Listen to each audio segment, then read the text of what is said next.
is Leo from Germantech. Today I like to talk to you about a situation that some people or some mechanics likely come across when they work on classic cars like this 993.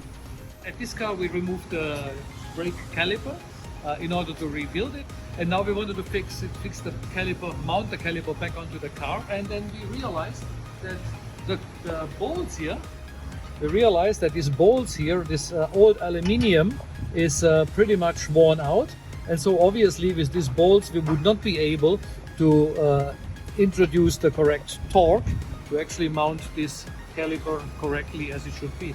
So what I like to share with you today is how we're going to use something called Heli-Coil. Heli-Coils are usually meant for us to produce or to install a new thread into an old aluminium, into a worn aluminium component.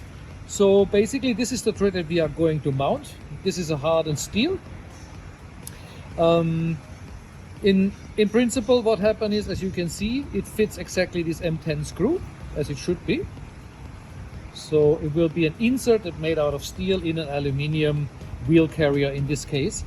In order to do so, we will have to use the drill bit that's provided with the set, and we will have to drill the holes, the fitting holes, a little bit larger. So basically with this drill we're gonna open up these holes. So we're gonna do that next. So I'm gonna put a little bit of oil on the drill, make sure to protect the material. Then we have a very low speed, start it up.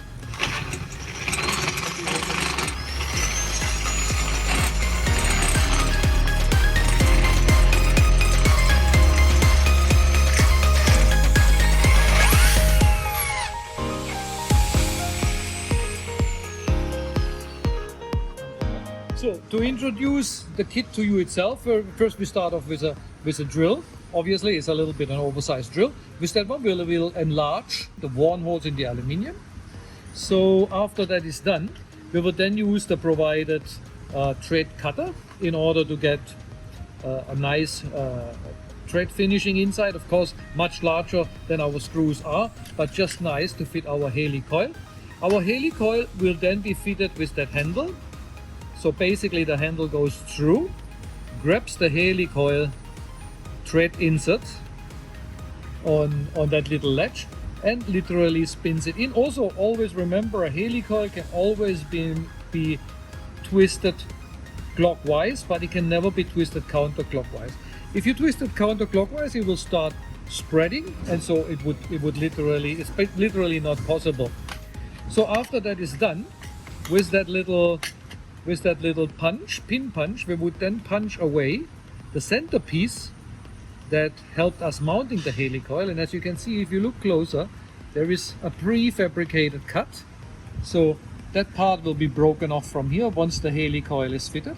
And then this part, that pin punch that's magnetic, will then take the broken part basically out of the hole that we just installed. When I install these Heli-Coils, I like to use Loctite 263 just to fix this Heli-Coil for good, and so it's basically a solid fix. It's a thread locker that won't allow the Heli-Coil to come back out by any accident. Also remember, if we use a drill this size, we should use a drilling machine on a very low speed in order to make sure that we don't break the drill and we don't cause any damage to the hole that we want to work with. Precision with this kind of working step is actually key. Okay, so now we have drilled the holes. Now we clean up this hole.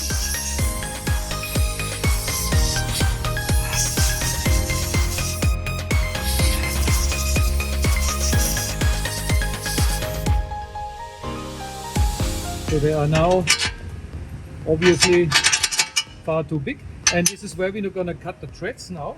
The hole on the inside is now nice and smooth, and there is no remainder of the previous thread, as you can see.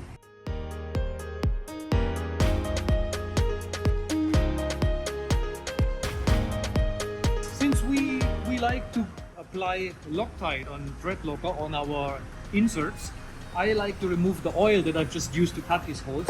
So I use a little bit of brake cleaner, which has the ability to make this a little bit oil free, and just apply this. Also here important, get it into the hole, nicely clean it up. And then what you do, you go ahead and take a little bit of compressed air and just dry it out. It doesn't take much, you don't need high pressure for that. Brake cleaner is a solvent that will allow to evaporate fairly quickly.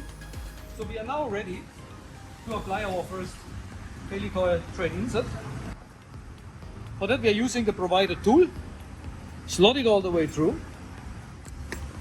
Make a little bit Loctite and apply it just a little on our thread insert. So this will help us to bond nicely with the aluminium.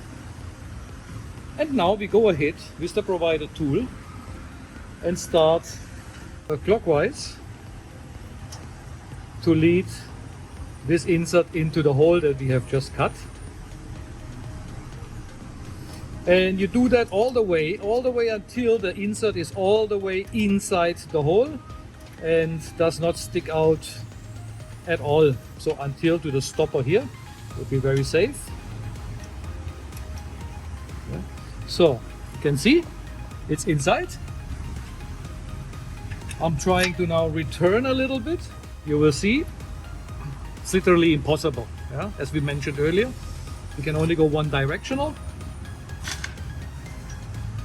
You take now the pin punch,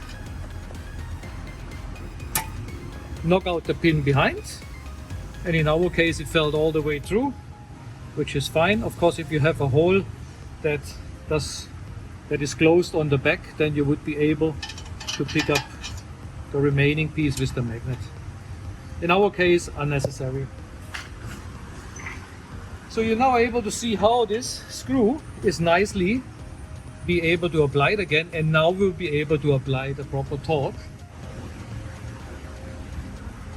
So we will do the same on the remaining down here, and then we will install our brake caliper.